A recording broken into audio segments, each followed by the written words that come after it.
Bismillahirrahmanirrahim. Assalamualaikum warahmatullahi wabarakatuh. Alhamdulillah.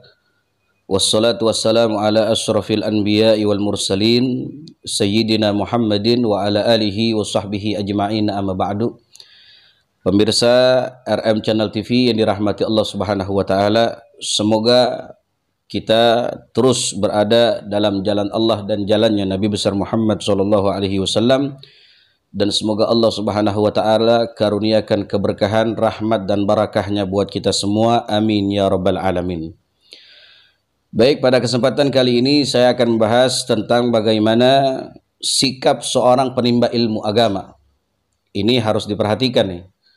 Bagi kita yang niat untuk menimba ilmu agama, ya, menimba ilmu akhirat, wajib bagi kita untuk memperhatikan hal ini, sebab ini akan mempengaruhi ya kadar yang kita terima, ilmu yang kita terima di hati kita gitu. Kalau ini kita jalankan, maka insya Allah akan banyak ilmu yang bisa kita terima dalam sanubari kita. Tapi kalau hal-hal seperti ini ya kita nggak lakukan, kita nggak jalankan, maka bisa kemungkinan kita tidak akan mendapatkan ilmu yang bermanfaat serta tidak mendapatkan ilmu dari para alim ulama. Di sini dikatakan i'lam bi anna talibal ilmi, ketahuilah bahwa sesungguhnya penimba ilmu agama la yanalul ilma, tidak akan pernah mendapatkan ilmu agama. Seorang penimba ilmu, dia nimba ilmu tapi nggak dapat ilmu. Wala yantafi'u bihi, dan juga tidak mendapatkan kemanfaatan daripada ilmunya. Andai kata pun dia mendapatkan ilmu, tapi ilmunya nggak manfaat, ya. Illa bita'zimil ilmi, kecuali dia pertama mengagungkan dan menghormati ilmu agama, ya. Kalau kita mau dapetin ilmu serta manfaat daripada ilmu, yang pertama harus ta'zimul ilm, yaitu mengagungkan daripada ilmu agama. Maksudnya mengagungkan di sini apa? Yaitu memprioritaskan ilmu agama. Ya, mendahulukan ilmu agama daripada ilmu-ilmu dunia. Jadi kalau kita udah pentingin ilmu agama, pentingin ilmu akhirat, ya, menghormati ilmu agama, memuliakan ilmu agama, maka ini jalan ya kita mendapatkan daripada ilmu dari seorang guru, ya. Yang kedua, wa ahlihi, kemudian kita agungkan daripada ahlul ilm. Siapa ahlul ilm? Yaitu para alim ulama. Jangan sampai kita nimba ilmu agama tapi kita benci kepada ulama. Ini namanya nggak nyambung. Ibarat air sama minyak, nggak bakal pernah nyambung sampai kapanpun. Kita nimba ilmu akhirat sedangkan kita membenci daripada orang-orang yang memiliki ilmu akhirat, yaitu para alim ulama. Takzim kepada ulama, takrim, muliakan ulama, hormati ulama, agungkan ulama, ya, taruh ulama di hati kita. Maka ini sebagai jalan untuk mendapatkan ilmu di dalam sanubari kita, ya. Jadi siapapun ulama itu, selama ulama itu lurus, istiqamah, tidak keluar daripada hukum-hukum syariat, tidak keluar daripada ajaran Nabi, maka ta'zim, wajib bagi kita untuk mengagungkan serta memuliakan ilmu. Maka kalau kita sudah memuliakan ulama, ya, mengagungkan ulama, maka ini jalan, ya, buat kita untuk mendapatkan ilmu agama. Lalu yang ketiga, kalau kita ingin mendapatkan ilmu agama serta kemanfaatan ilmu, wa ta'zimul ustadzi, hendaknya kita menghormati dan mengagungkan seorang guru yang mengajarkan kita. Hormatin guru yang ngajarin kita, guru yang bimbing kita, ya, hormatin, agungkan beliau. Karena beliau itu adalah orang tua kita. Orang tua kita beliau. Sampai dikatakan, man 'allamaka harfan mimma tahtaju ilaihi fid din fahuwa abuka fid din. Barang siapa yang mengajarkan kepada kalian satu huruf dalam agama, ya, satu huruf, ini baru satu huruf yang kau butuhkan dalam agama, fahuwa abuka fid din, maka dia adalah ayahmu dalam agama, ya. Jadi selain kita punya ayah kandung, ya, kita juga punya seorang ayah. Siapa? Guru kita yang mengajarkan ilmu agama. Guru kita yang membimbing kita untuk mengenal Allah dan Nabi besar kita Nabi Muhammad SAW. Kita bisa sholat, kita bisa ibadah, kita bisa hadir ke majelis ilmu, kita bisa zikir kepada Allah, itu semua karena jasa daripada guru kita. Ya, jasa guru kita itu luar biasa. Ya, mau bayar guru kita, oh nggak bakal mampu. Kita ini nggak bakal bisa mampu untuk membayar daripada jasa guru kita. Kenapa? Saking mahalnya ilmu agama. Iya, sampai nggak ada harganya. Saking mahalnya ilmu agama, begitu. Sampai dikatakan laqad hagga ayyuhda ilaihi karamatan. Selain seorang guru itu ya memiliki hak untuk dimuliakan, li ta'limi harfin wahidin alfu dirham. Maka satu huruf nih yang diajarkan oleh seorang guru itu kalau kita mau uangkan nih, kalau ini seandainya kalau kita pengen uangin itu alfu dirham, yaitu 1000 dirham. Kalau 1000 dirham, kalau satu dirhamnya itu 50.000 umpama begitu. Kalau 1000 dirham berarti sekitar 50 juta.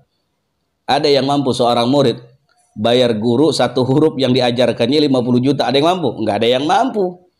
Maka bagaimana cara kita untuk membayar atau membalas jasa daripada guru kita yang telah mengajarkan kita tentang agama? Maka hendaknya kita ta'zim, kita agungkan, kita hormati dia. Ya, takrim, kita muliakan guru kita. Apalagi khidmat kepada seorang guru. Itulah balas jasa kita atas ilmu yang telah diberikan oleh guru kita kepada kita, gitu. Ya. Ini saudara.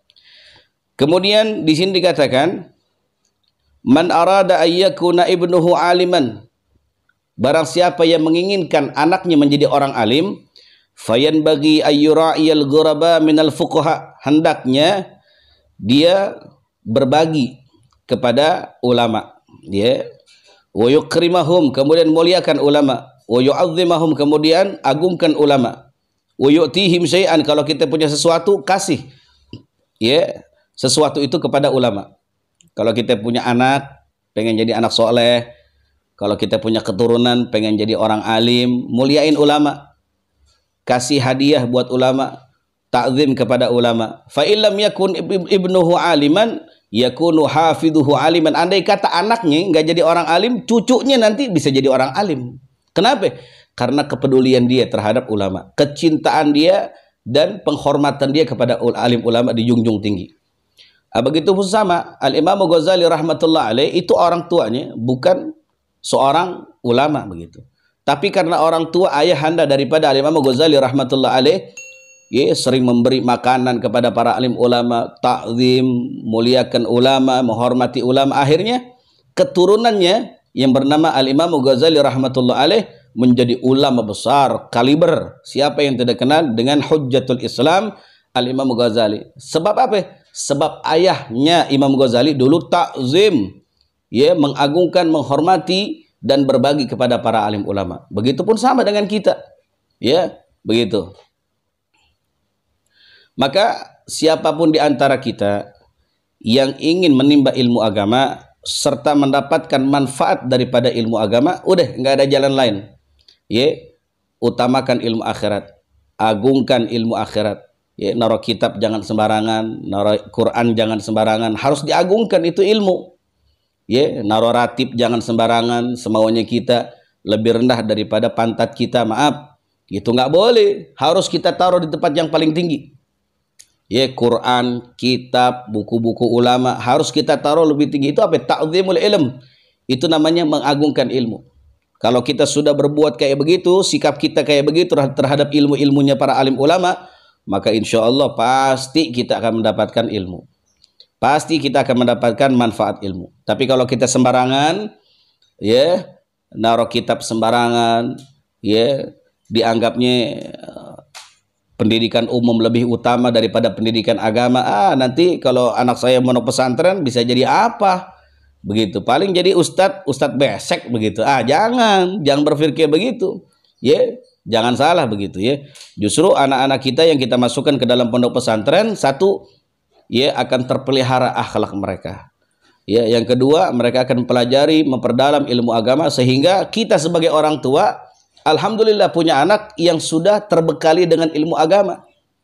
Kalau kita punya anak nggak terbekali ilmu agama, ini kita repot. Sebab kita bakal bertanggung jawab nanti di akhirat kepada Allah Subhanahu wa taala. Kita kalau orang tua nih nggak mampu mengajarkan agama kepada anak, datangin guru. datangin ustadz, datangin kiai ke rumah suruh ngajar anak kita. Nggak mampu juga, pesantrenin kita punya anak. Kirim ke pondok pesantren manapun. Ya, masukin ke pesantren. Ya, maka dia akan punya bekal nanti untuk ibadah kepada Allah Subhanahu wa taala. Ini yang bisa menyelamatkan orang tua kelak di akhirat. Ya, bisa mendoakan orang tua, bisa berbakti kepada orang tua, ya, dan macam-macam dah. Begitu. Yang kedua, kalau kita ingin mendapatkan ilmu agama dan manfaat daripada ilmu agama, muliakan ulama. Ya, maka Rasulullah SAW mengatakan, akrimul ulama fa innahum indallahi qurama. Muliakan ulama, kata Rasulullah, karena sungguhnya ulama itu di sisi Allah memiliki karamah, memiliki kemuliaan dari Allah Subhanahu wa taala. Bukan cuma sekedar ulamanya mendapatkan kemuliaan, bahkan kitab-kitab karyanya para alim ulama pun itu mendapatkan kemuliaan dari Allah Subhanahu wa taala. Ada seorang datang kepada seorang ulama, dia menceritakan tentang kesusahannya, kesulitannya dalam hal urusan dunia. Maka ulama ini memberikan ijazah solawat. Kata ulama ini, bacalah solawat kepada Nabi Muhammad SAW sebanyak 7 kali. Setelah itu kau sebut kitab Al-Muhadzab karangan Syekh Abu Ishaq As-Sayrazi. Maka Allah Subhanahu wa taala akan kubulkan hajatmu. Masya Allah. Disebutin kitabnya akan menurunkan rahmat Allah Subhanahu wa taala. Inilah para alim ulama. Yang ketiga, ya, kalau kita ingin mendapatkan ilmu serta manfaat ilmu, jangan lupa muliakan guru kita, ya. Hormati guru kita. Guru kita itu seorang guru enggak gila hormat, ya, enggak gila hormat, tapi beliau ta'dib, yaitu mengajarkan kepada kita agar kita ini tidak semena-mena terhadap orang yang memiliki agama. Kalau kita udah semena-mena sama ulama, sama guru, repot nanti. Bagaimana ilmu bisa masuk? Ya, begitu. Maka diajarkan oleh para alim ulama untuk ta'zim kepada seorang guru, khidmat kepada guru. Ya, sampai dikatakan di sini, alla yamsi amamahu, jangan berjalan di depan seorang guru. Ya, harus di belakang guru kalau jalan, sampai segitunya. Ya, wala yajlisu makanahu, kalau seorang guru itu duduk di tempatnya, bangun, jangan sekali-kali kita dudukin bekas tempat guru kita. Jangan, nggak boleh itu. Ya, wala yabtadi'a bil kalam indahu illa bi'idznih. Jangan ngomong kecuali, jangan memulai pembicaraan kecuali kita izin terlebih dahulu. Apalagi yutlabu ridahu, ya, kemudian kita minta redha, ya, guru kita mau pergi kemana, minta redhonya, minta doanya.